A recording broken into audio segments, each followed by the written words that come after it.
and welcome to Military History Inside Out, brought to you by WarScholar and located at warscholar.org. We talk about military history from ancient times to modern and everything in between. I'm Chris Alvarez, and thank you for listening. Don't forget to check out my interview with Jim Miller, where he talks about a near disaster on the NASA NEAR mission to an asteroid, and that's on technologyandspace.com, and my interview with Brian Herskowitz, who uses various famous movies as examples on how to write a screenplay. You can find that interview at fullcontactnerd.com. And especially, don't forget, November 10th is the United States Marine Corps birthday. Thanks for listening. I'm speaking with David Nasca, author of The Emergence of American Amphibious Warfare, 1898 to 1945, published by the Naval Institute Press, September 15, 2020. Thank you for speaking with me. Hey, thanks for having me, Chris. So first, how did you get into studying and writing a book on this subject? You know, Chris, I'll tell you what, Big. It always helps when you join the Marine Corps and you've been in the Marine Corps for 20 plus years.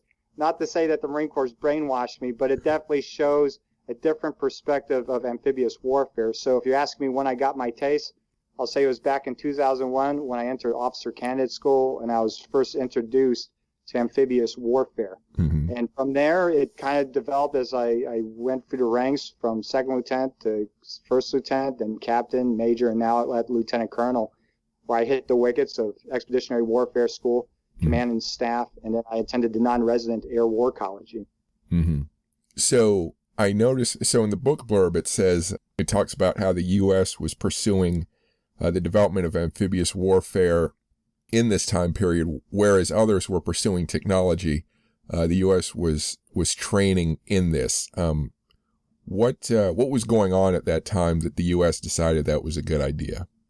You know, I think just like any other country that fights a major war, I think every country tries to predict how the next war is going to fight. Mm-hmm. So for the United States, we kind of see amphibious warfare develop from the American Civil War to actually going into a more concentrated effort during the Spanish-American War, mm-hmm. where we see the United States deploy forces overseas for the first time in thousands of numbers, and mainly in the Caribbean, with the Spanish-American War and the occupation of Cuba and Puerto Rico. And then, of course, you got the Philippines as well with a smaller force here. But from there, you kind of see as the United States' responsibilities expand beyond the North American continent, the United States not only finds out that it needs a bigger Navy, a more modern Navy to protect its interests overseas, but more importantly, it also needed amphibious capabilities to put their money where their mouth is, which is being able to land U.S. troops on foreign soil and compel a country or a government to do what it wants to do in support of American policy here. But we really start to see it take off after the First World War, you know, where we see Japan developing its own naval strength, the fact that it was able to grab hold of the Carolinas and a lot of the former German positions in the Asia-Pacific region. And we kind of see the United States starting to think in this in the interwar years, what's the next war going to be like? And then as a result, it wasn't just the United States, it was all the major powers like Germany, Great Britain, France, the Soviet Union, Japan, trying to predict how the next war was going to be fought. You know, so we see for the Japanese, it was naval aviation. For the British, they saw air power. For the Germans, they looked at armored warfare and combined arms as a way of fighting future wars, as well as the development of the Luftwaffe. Mm-hmm. For the United States, they also tried to look at amphibious warfare in the interwar years because while the British thought Gallipoli was the end of amphibious warfare, the United States saw it as an opportunity to kind of utilize the industrial technology and know-how to modernize amphibious warfare. So and I'll ask a very basic question, how does amphibious warfare differ from simply sailing up to the enemy's coast and disembarking and, you know, it's, how do you differentiate the warfare from the movement, so to speak, if that makes sense? No, it does, Chris, absolutely. It's the same question I asked myself when I wrote this book. What's different about American amphibious warfare compared to amphibious warfare that was used for centuries? You know, I mean, looking back in history, we see the Greeks landing in Syracuse during the Peloponnesian War, and we find out that the Greek expeditionary force gets wiped out, But we also see some strong victories too, like the British doing their landing over in Quebec, and fighting in the Plains of Abraham and being able to kick the French off the North American continent. But what makes the American amphibious warfare so different, especially in the 20th century, is the fact that they were able to embrace their technological know-how, and the fact that it was no longer an ad hoc tactical or operational movement. This was something that was deliberately planned. It was organized, and they had specialists that were able to coordinate one of the most difficult forms of warfare, which is being able to coordinate land, air, and naval forces working in conjunction like an orchestra to land on foreign soil where the enemy is dug in and prepared to fight off an invasion. So the embracing of technology, the use of interlocking fires, the fact that they're able to do tactical air support where they're able to coordinate between ground, naval, and air forces, that good old-fashioned naval gunfire, the strategic bombing, all that worked in concert by specialists within the U.S. military. That didn't happen overnight. It took years for that to develop, So first, is amphibious warfare more about defending the forces so that they get on shore more or less intact, or is it more about projecting your lethal force against the enemy as you are disembarking? Or maybe that changes over time. Oh, absolutely. Like the thing about amphibious warfare, it's more than just landing troops on the ground and building what the Marine Corps calls the Iron Mountain, which is you land a whole bunch of weapons and equipment and supplies, and then as combat strength goes from 0 to 100, that's when they build enough combat strength to be able to push inland. So in this case, you had different types of amphibious warfare. You had everything from amphibious withdrawals, as seen with Dunkirk, where you had the British Expeditionary Force pulled out against great odds against the German military over in France.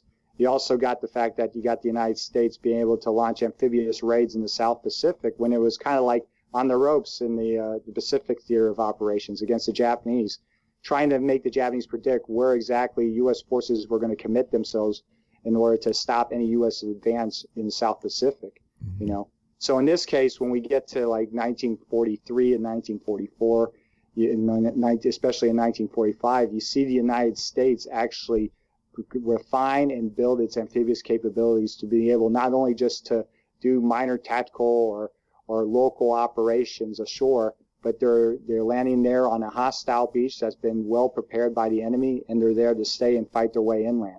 Ultimately, it comes down to power projection, which is compelling another state to do what it doesn't want to do, and it's imposing a cost on the enemy state. So for the United States, fighting against Japan, is it cheaper for the Japanese to give in to U.S. demands of unconditional surrender, or is it cheaper to go ahead and resist the U.S. military force that advances across the Pacific? And it was a hard decision for the Japanese Empire because they never made that decision until by 1945, when the U.S. is literally sitting on their doorstep about to coordinate a massive invasion of the Japanese home islands.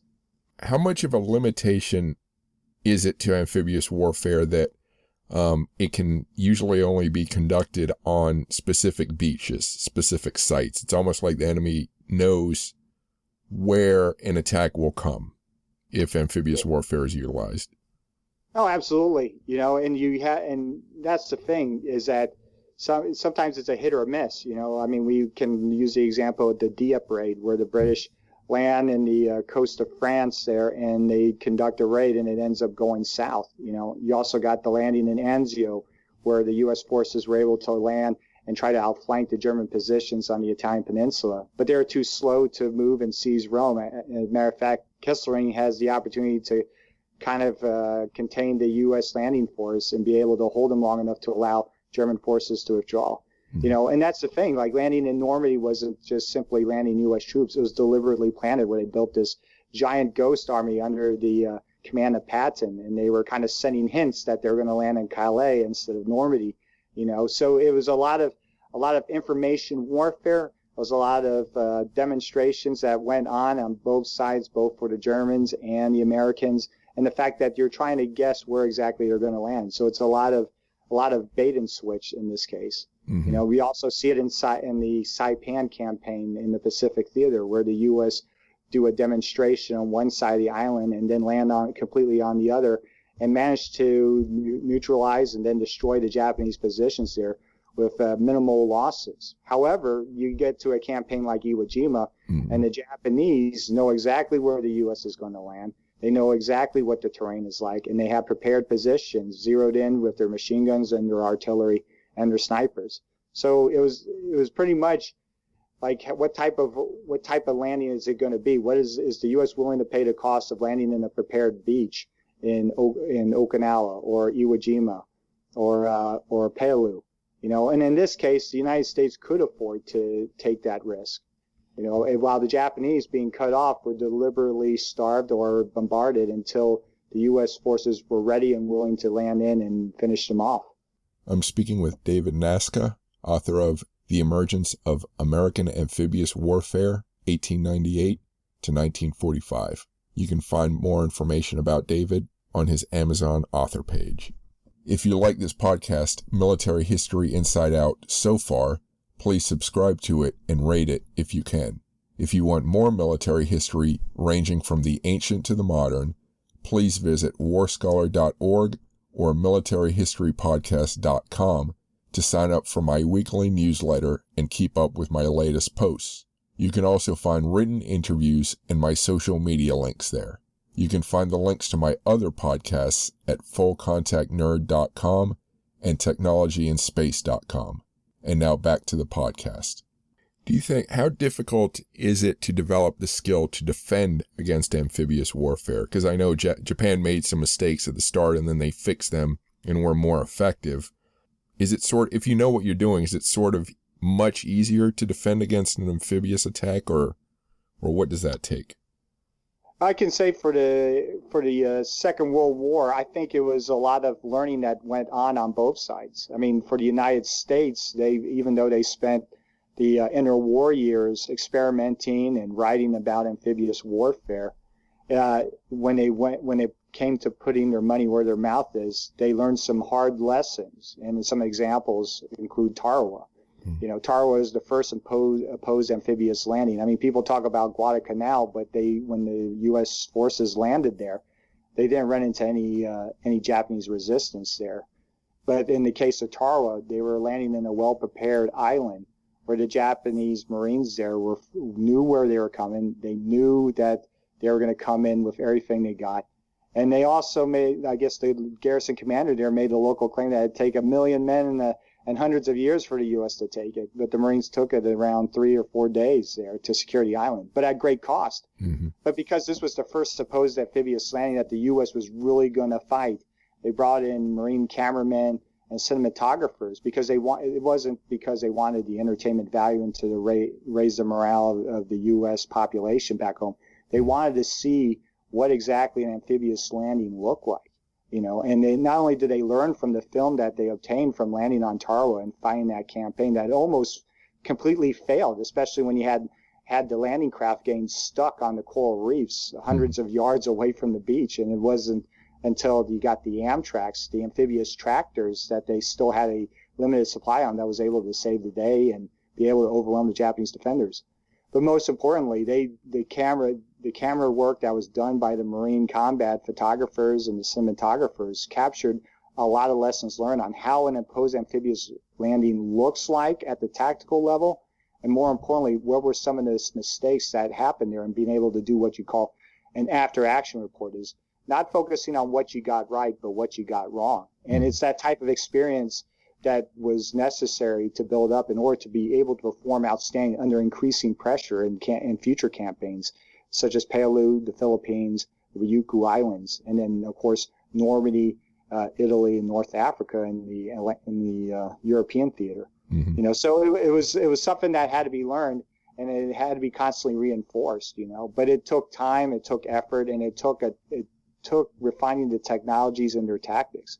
I mean, for the Japanese, yes, they got better, but when you isolate and destroy the entire garrison, all that institutional knowledge that they just learned from that campaign is wiped out.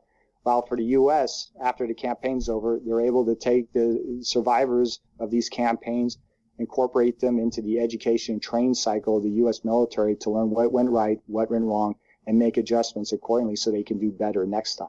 Mm-hmm.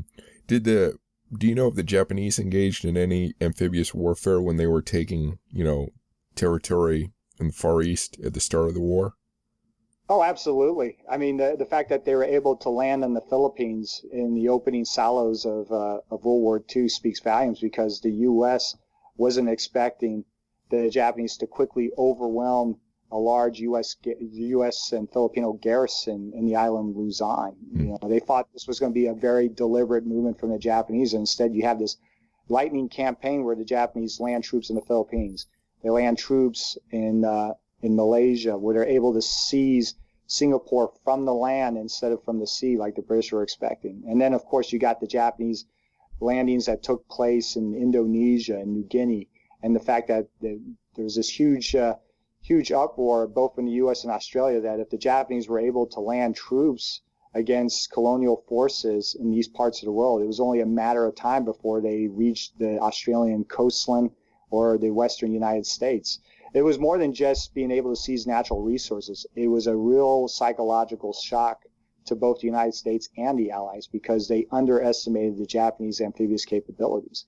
Did the U.S. prepare for an amphibious attack? I mean, considering I think the Army dominated the Army was the major force in the Philippines. Is it because the Army didn't think about amphibious warfare? Did the Navy have any play in trying to defend the Philippines? I think for the U.S. case, in the defense of the Philippines and the other Pacific garrisons, I think they sorely underestimated Japan's ability to project power from its home islands.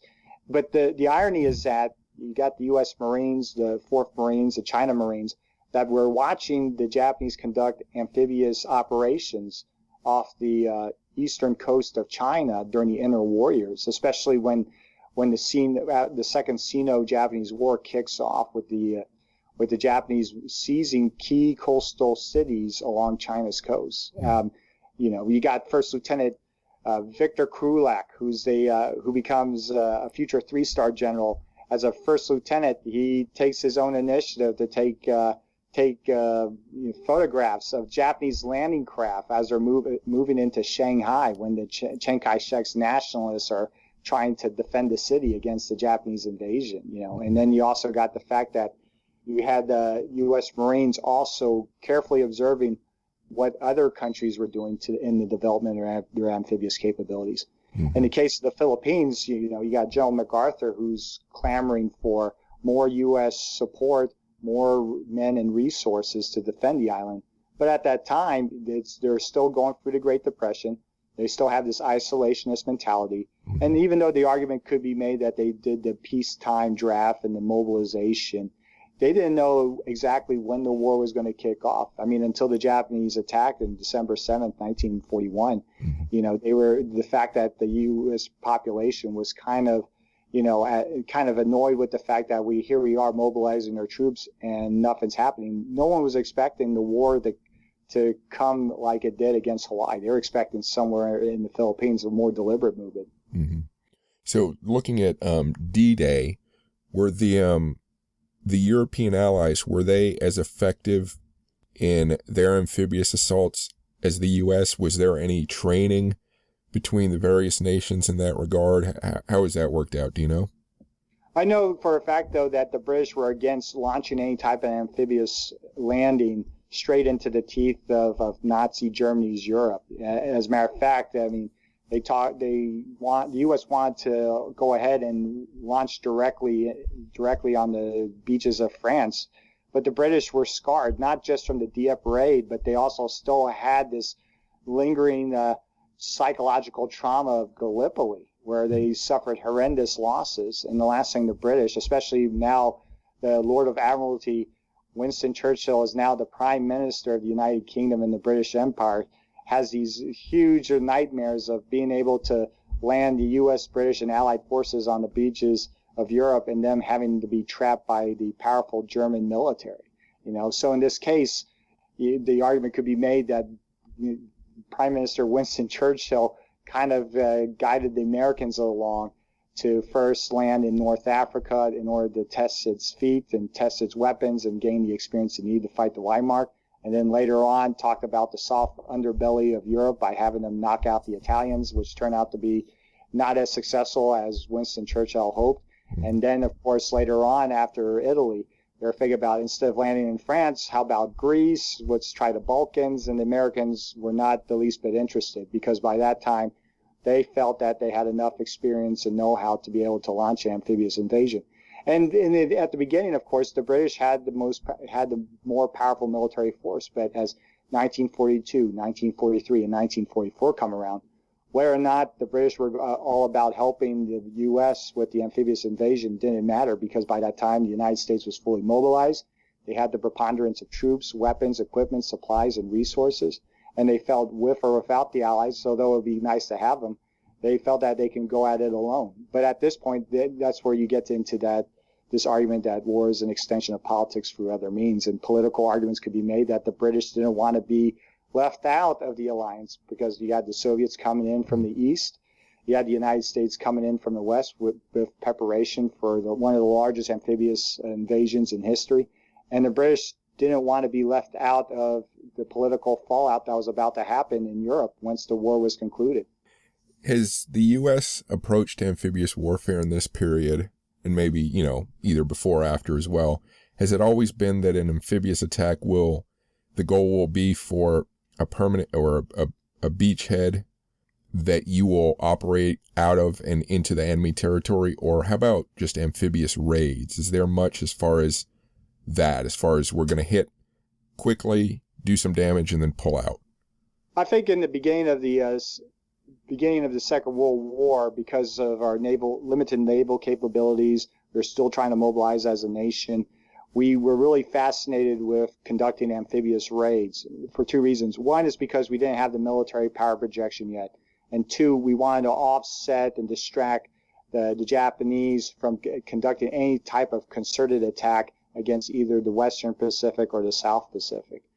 I know in the past, just looking at the American amphibious capabilities from the Spanish-American War up to the interwar years, they kind of looked at it as ways to police the different territories. So yes, they did land troops there. Sometimes they conducted limited operations like Tangier, where you have the wind and the lion, where they said either bring Pericurus alive or Razuli dead argument, And then you had ones where you had Marines landing in places like Nicaragua or various parts of the Caribbean to enforce the big stick policy, to serve as a policeman, to maintain governments that were friendly to the United States, to keep American interests open for being used by the American population. And that goes the same thing for the Philippines there, where you had the Filipino insurrection, and you had amphibious warfare that plays a vital part in policing that part of the world as well, trying to not only pacify the islands, but also bring it together under U.S. colonial rule at that time. How much did technology, landing craft technology, play a part in developing the U.S. approach to it, from Spanish-American War to World War II? I think for the Spanish-American War, it was more of an ad hoc affair, and I used that as my starting point for this book because of the fact that it was not only because it was the first time that the U.S.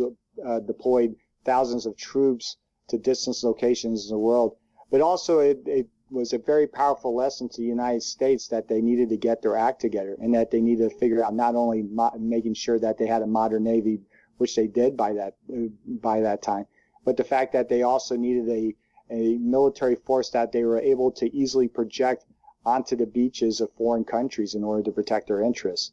So from the Spanish-American War up to the First World War, you really don't see that much development in amphibious technology, simply because of the fact that they never had to go up against a modern power. These were really backwater countries that required U.S. policing. You could make the argument that you think of like Kipling's The White Man's Burden, so to speak. But by World War I, you notice that the U.S. weren't the ones that were using amphibious capabilities. It was the British that were using amphibious capabilities. And they used it to great effect. When people talk about amphibious capabilities in World War I, they always go to Gallipoli. But when you look at how the British ended up in Gallipoli, you saw that they conducted amphibious operations to seize key strategic colonies from the German Empire, both in China, the Pacific, in various parts of Africa, like Cameroon, German East Africa, Southwest Africa, and the fact that as they built their confidence in landing troops and seizing these different colonial possessions, they decided to go for the huge gamble here by landing troops against the Ottoman Empire, because to them, even though we call it a gamble, to the British, it wasn't a gamble. They built that confidence between 1914 and 1915 by the success of their amphibious operations in seizing German colonies. And so when it came to knocking out what they thought was going to be a understrength, weak, sickly Ottoman Empire, they were unpleasantly surprised by the fact that they were defeated in Gallipoli.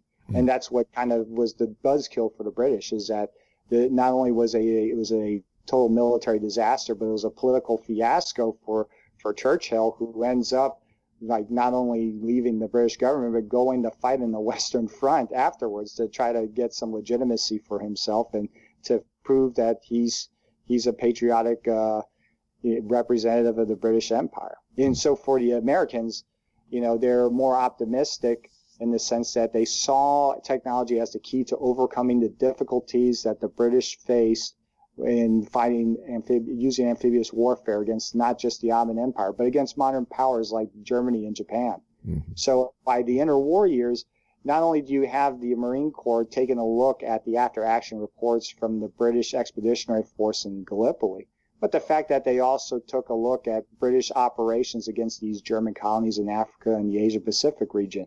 And they found out that a way to get around prepared enemy positions on the beaches is to utilize the industrial technology and the scientific know-how to develop not only greater firepower, but the mobility and the protection and the tactics needed to overcome and defeat the enemy in these locations. So by the interwar years, you start out, when you look at some of the pictures of what the U.S. Marines and the Navy and the Army were toying with, it's almost comical, but with small things come great outcomes from it. Where a small tractor trailer, no bigger than a school desk back in the 1920s, evolved into modern Amtraks, the Higgins boats, the type of vehicles that would serve as the workhorse for amphibious operations. Is naval gunfire and air support absolute requirements for a successful amphibious attack? Oh, absolutely. I mean, I know if there was like an Air Force counterpart with me or a U.S. Navy representative with me, they would say that it was almost like an orchestra. You need all the branches of the service to be able to conduct amphibious landing here. In the case of the air power there, it's about establishing control over the air. And not only that, just being able to attack the enemy from the air to neutralize its defenses in order to prepare for amphibious landing. For naval gunfire, because it has a bigger firepower than air warfare during that time, it was about the amphibious forces being able to communicate with the ships offshore to be able to launch devastating but pinpoint attacks on critical enemy defenses on the beach there. And then, of course, you got artillery, you have tanks, you have what you call a combined arms force that's able to work harmoniously together in order to neutralize enemy positions, surround and destroy the enemy in place there. But it was something that didn't happen overnight. It took lots of training and education in order just to develop the tentative landing manual, which was used kind of like as the Bible to conduct amphibious operations. But then it comes down to hard experience that was learned in North Africa, in Italy, in the Pacific, and then finally in Western Europe. So it seems that amphibious warfare is probably the most difficult operation to conduct because it requires all three services to be at their best, and then they have to perform perfectly in combined arms warfare, which is the most difficult type of warfare, I think, to combine various arms together. Would you say that, or? Yeah, absolutely. I mean, the fact, like, it's more than just different services and different techniques of fighting war, where it's air, land, and sea. You know, you also got the service culture as well that's been built over since the existence of the Republic. So there was a lot of give and take on all the services, you know, and the fact that it kind of set the foundations for the joint forces later on in the 20th century speaks volumes on the lessons learned, that each service could not fight a war for the United States alone, that instead they had to play on each other's greatest strengths. For the Marine Corps, it was amphibious landing. For the Navy, obviously, it was being able to sink enemy ships and be able to dominate the waters and the coast.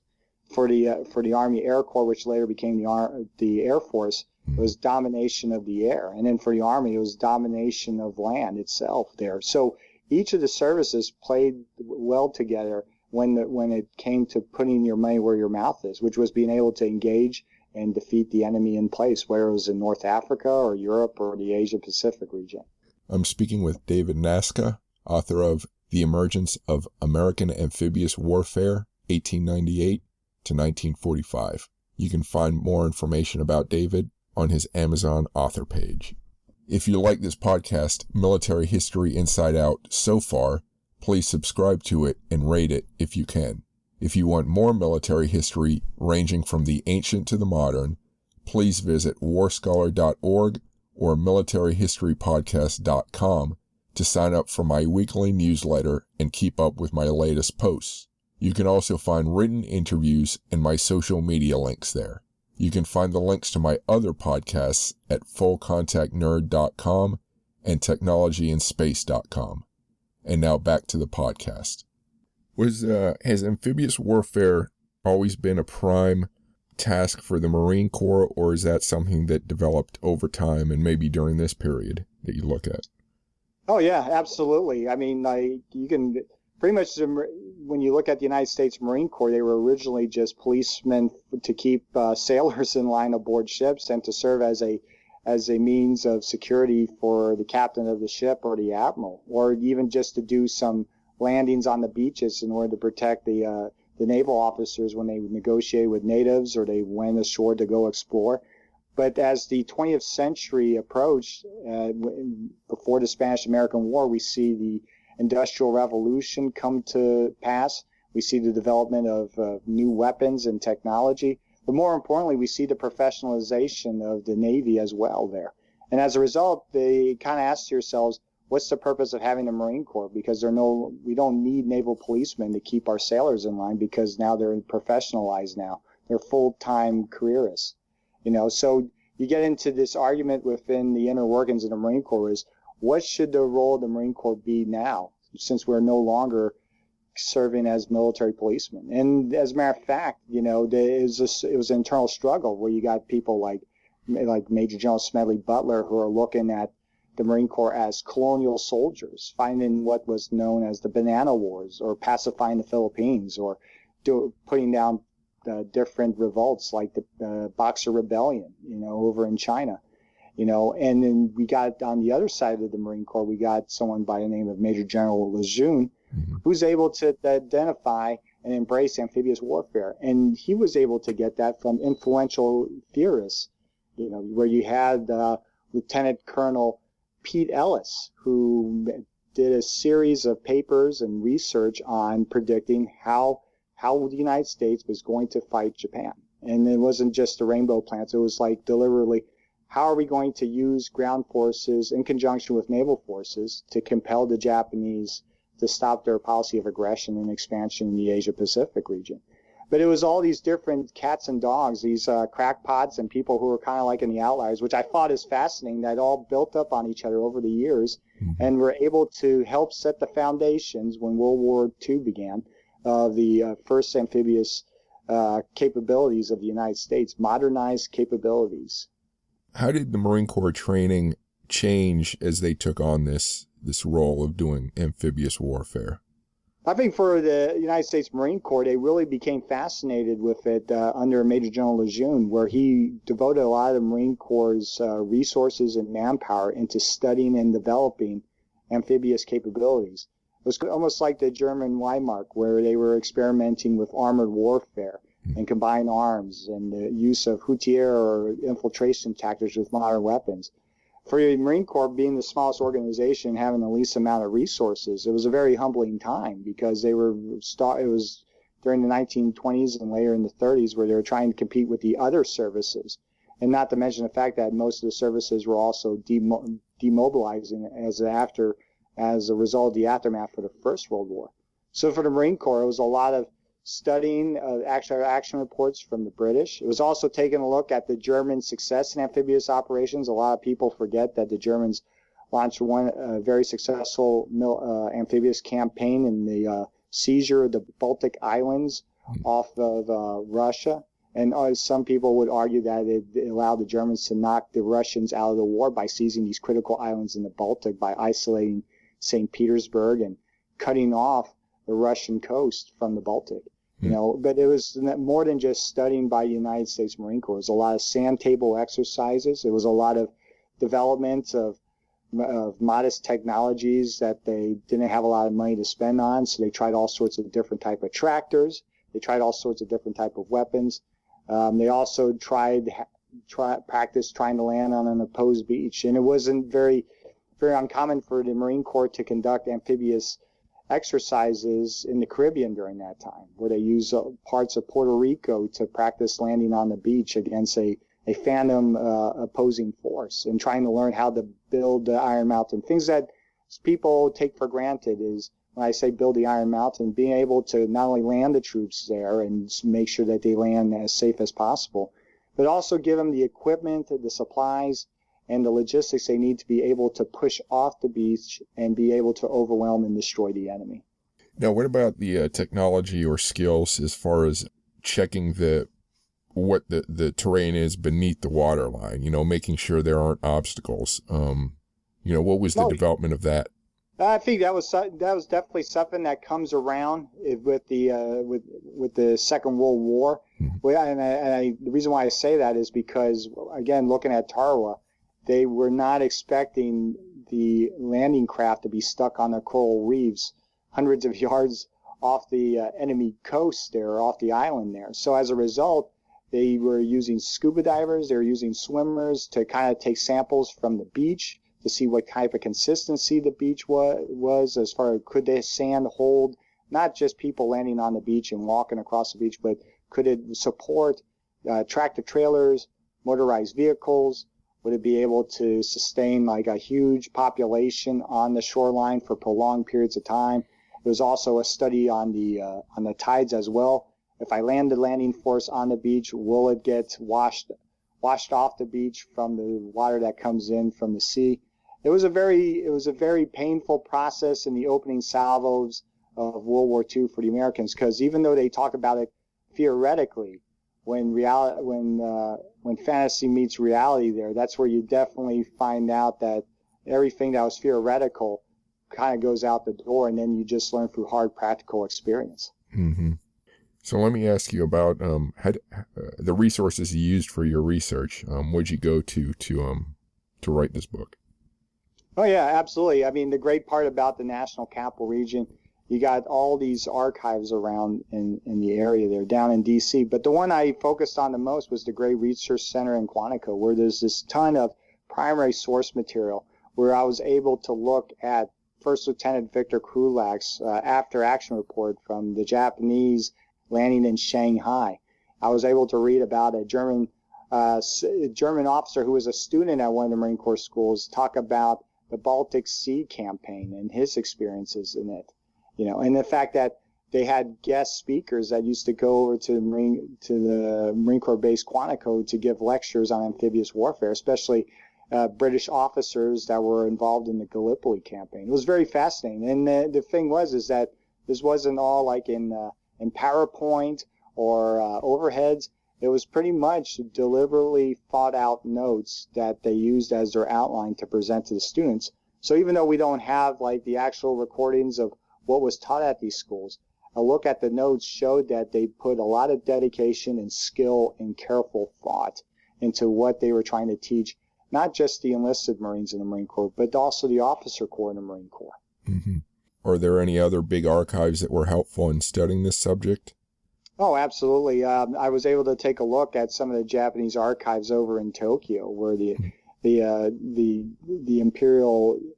imperial archives over in downtown Tokyo had translated material from the Japanese conducting amphibious operations in various parts of the Asia Pacific region. And what I thought was fascinating was just the fact that everyone talks about, and this is just a side note, everyone talks about MacArthur's landing in Incheon during the Korean War in 1950 and how he was able to defeat the North Koreans. But the irony was that he kind of had some cheat notes, because him and his father were involved in when the Japanese landed in Incheon during the Sino-Japanese or the Russo-Japanese War, and they landed almost in the exact same location during that time. And then 50 years later, you have U.S. troops landing in that same general vicinity to defeat the North Koreans. So for the Japanese to read about the Japanese landing in Incheon in order to march on Port Arthur in order to isolate and then later force the capitulation of the Russian garrison there is really fascinating. Huh. Yeah, that is pretty cool. What part of the research was most enjoyable for you?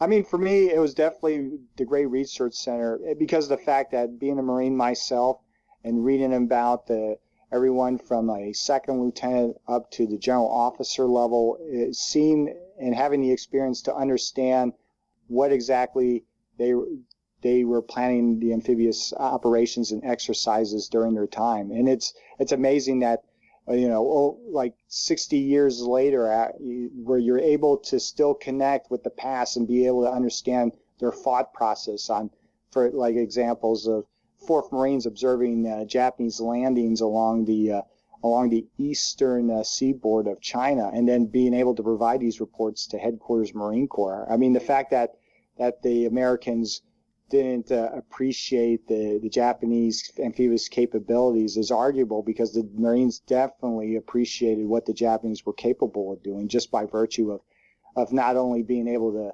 to collect intelligence on them, but the fact that they were so successful in defeating such a large and powerful country like China during that time. Mm-hmm.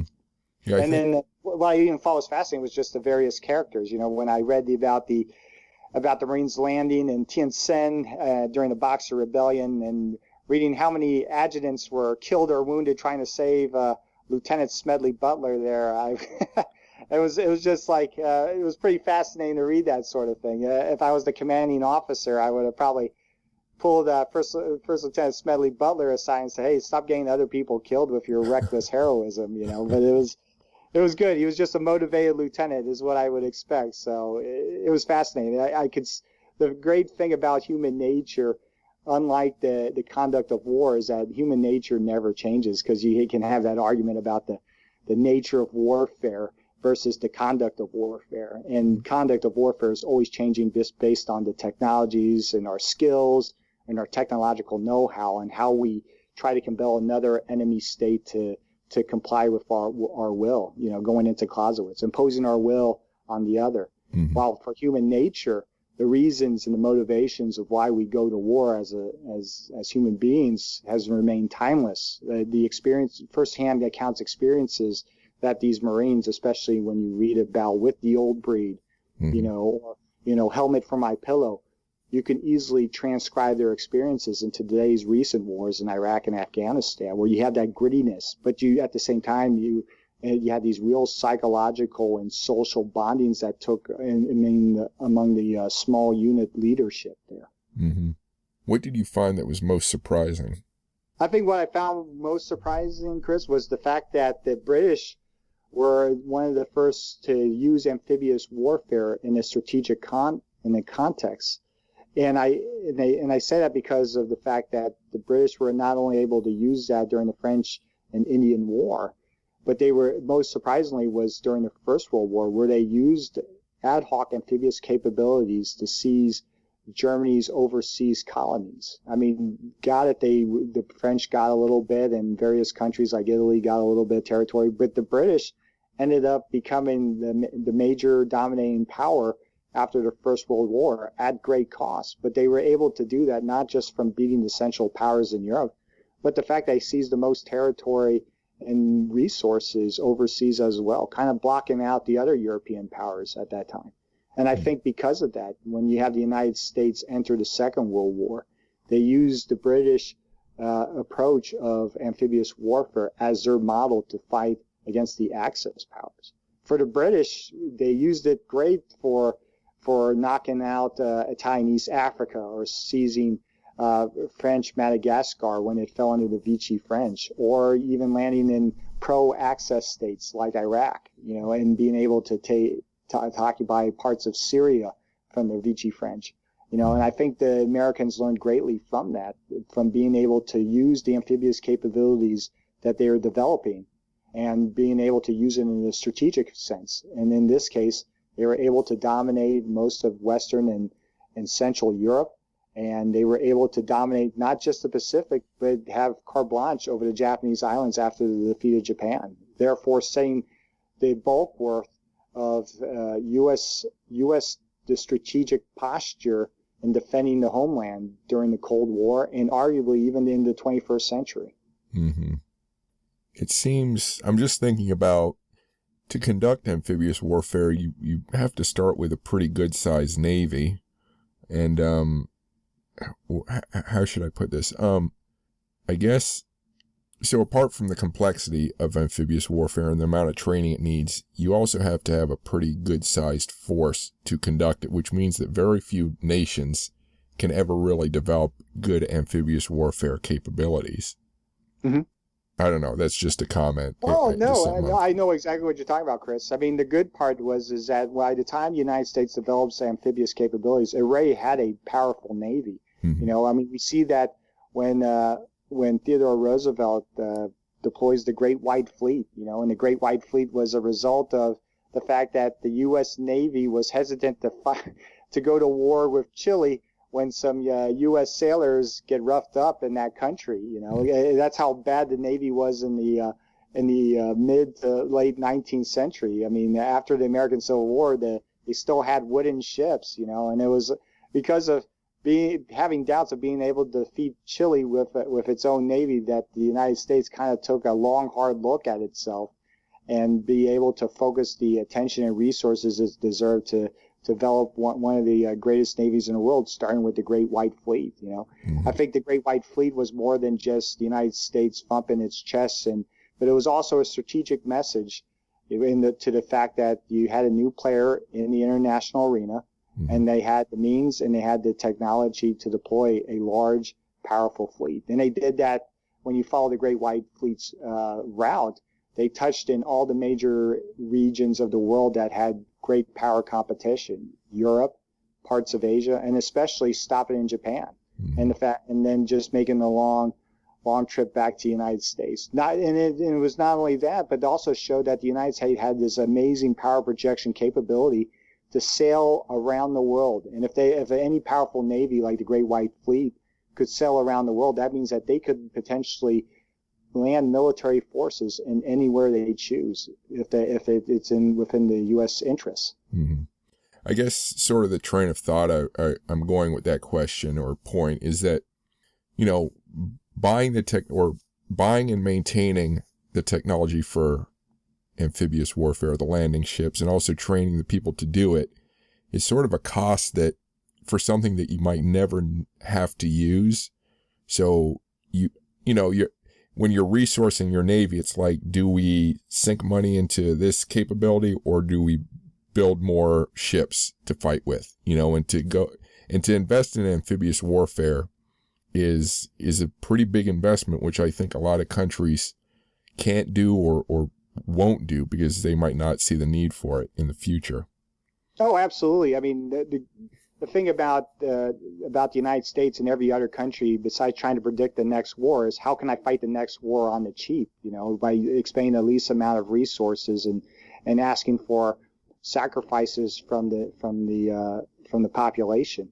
I think in the United States' case, they do what every other country does. They kind of put their fingers in the pie of all these various technologies, not just for amphibious capabilities, but we also got naval aviation, we got strategic bombing, we got the tactical use of the Air Force, and the fact that you also got other countries experimenting as well, like the Japanese, besides naval aviation, were also experimenting with amphibious warfare as well. But they didn't look at amphibious warfare being used necessarily against the mainland of the United States, as we would see later on in the Second World War when they established the Asia East Coast Prosperity Sphere.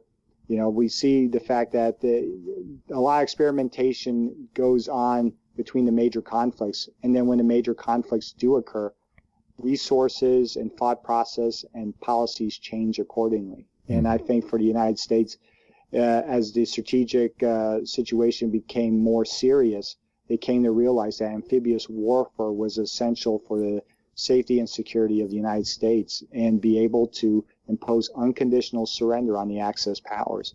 And the United States was able to do that because they had the wealth and they had the natural resources and they had the industrial capability that more so than the Axis powers or the British or the Soviet Union.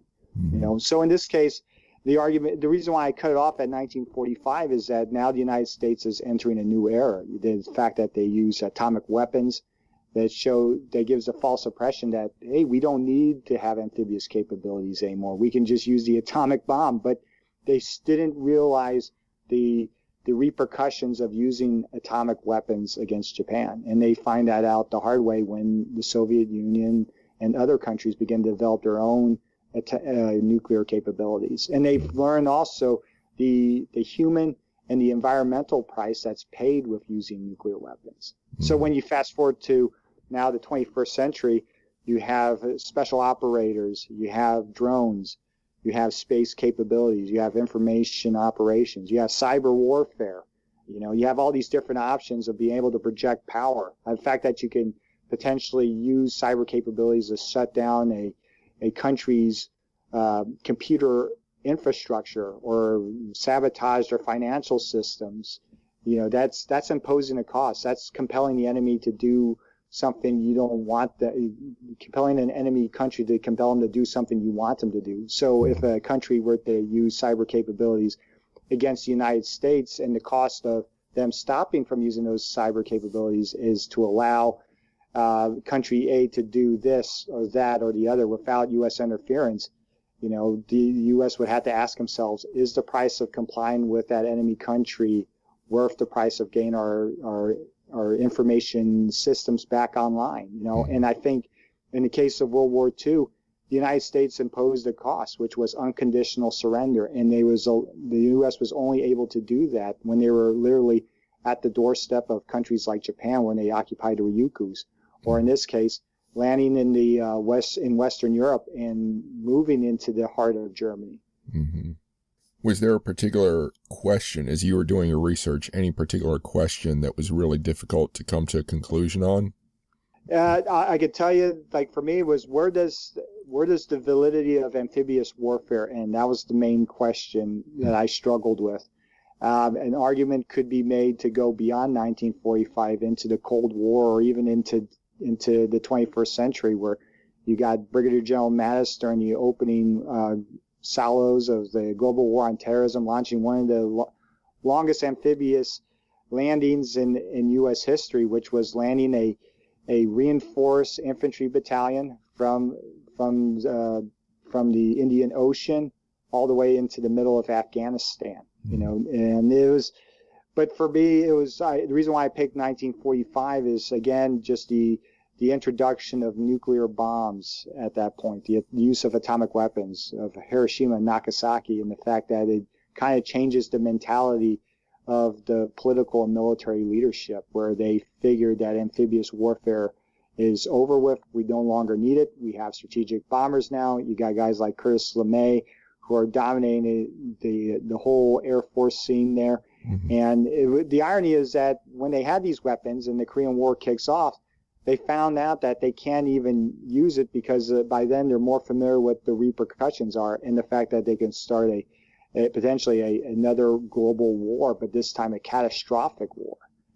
So, and you also find the fact that they are able to use amphibious capabilities, what the United States has been doing since its existence, conducting policing actions in various parts of the world where there's no there's no infrastructure. There's no modern facilities.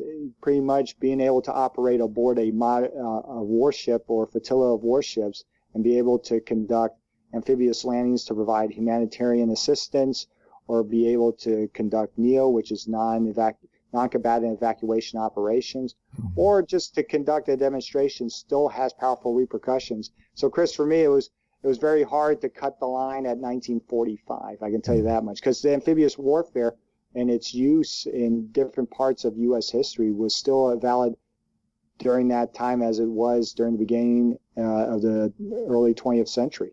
Mm-hmm.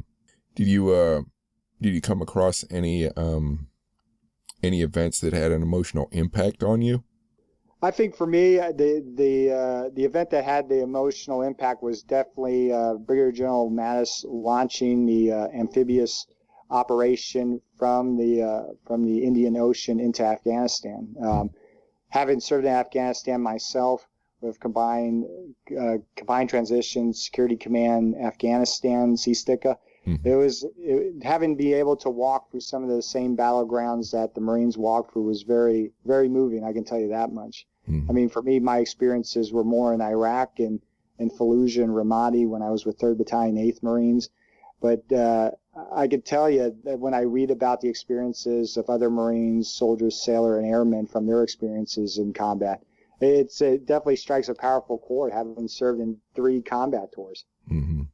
Yeah. So what do you hope this book will do? Just like any book, I hope it generates discussion and thought about amphibious capabilities.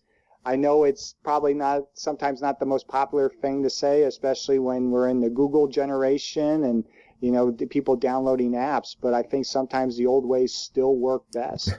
So the fact that you have a bunch of warships off your coast and they have the potential to land soldiers on the ground there, it strikes fear into anybody. Could you imagine if the Chinese had an amphibious force off the coast of California? It would be more than Battle Los Angeles with the aliens. It definitely would strike fear. And when you look at like the 9/11 attacks, or when you look at the attack on Pearl Harbor, the damage, while arguably could be hard on the country, the psychological impact it had on the United States was lasting. I mean, for the United States, the attack on Pearl Harbor from 1941 to today, it always pushed the United States arguably to maintain various bases and stations throughout the globe to prevent such an attack on U.S. homeland. And even the 9/11 attacks, the fact that it shut down the country overnight for several days, and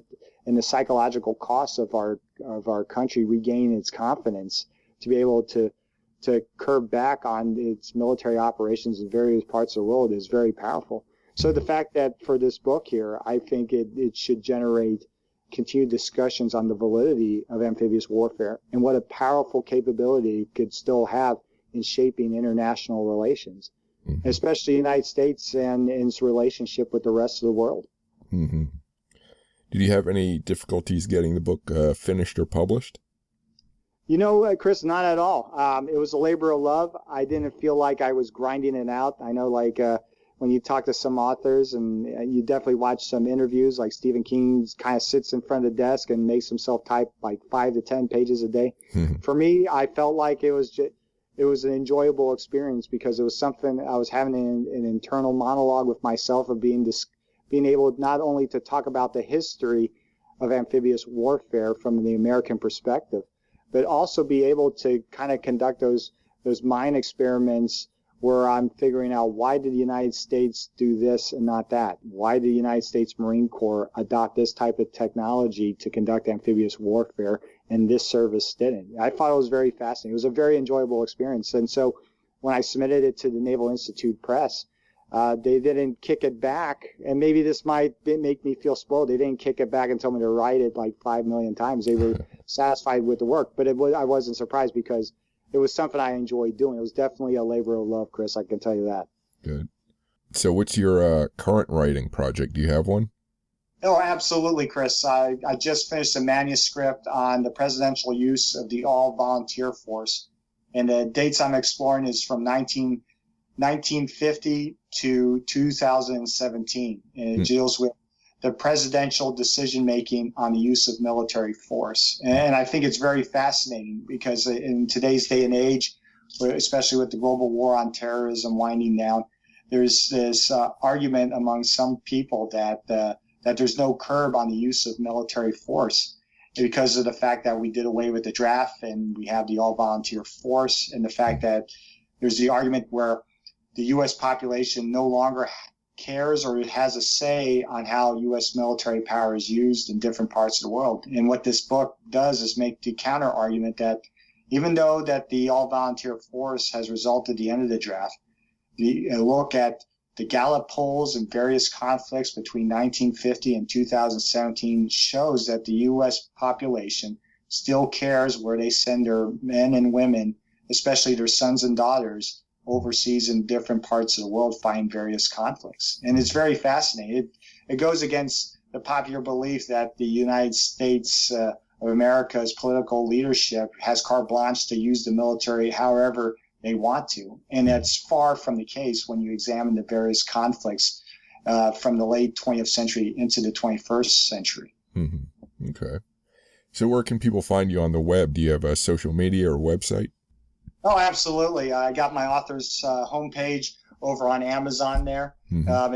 If you click on the Amazon link there and you take a look at the author's page there, it'll show like my biography, how you can reach me, and the various projects I'm working on. Okay. All right. And I'll just spell your name for people, for listeners. So David, D-A-V-I-D, and Nasca is N-A-S-C-A. You got it, Chris. So, that's all the questions I have. Do you have any final thoughts or words? No, not at all, Chris. But I will say, though, it's been a pleasure talking with you. I can't believe it's already been over an hour. I felt like I just started like 2 minutes ago. I really thoroughly enjoyed talking with you. I enjoyed the questions. And again, the only thing that was missing was just having to nurse a beer or two with you. Yeah. That would be good. That would have been good. Yeah, I appreciate it too. Yeah. So thanks very much. Hey, thank you, Chris. Thank you for listening. If you like this podcast, Military History Inside Out, please subscribe to it and rate it if you can. If you want more military history ranging from the ancient to the modern, please visit warscholar.org or militaryhistorypodcast.com to sign up for my weekly newsletter and keep track of my latest posts. You can also find written interviews and my social media links there. Thanks for listening.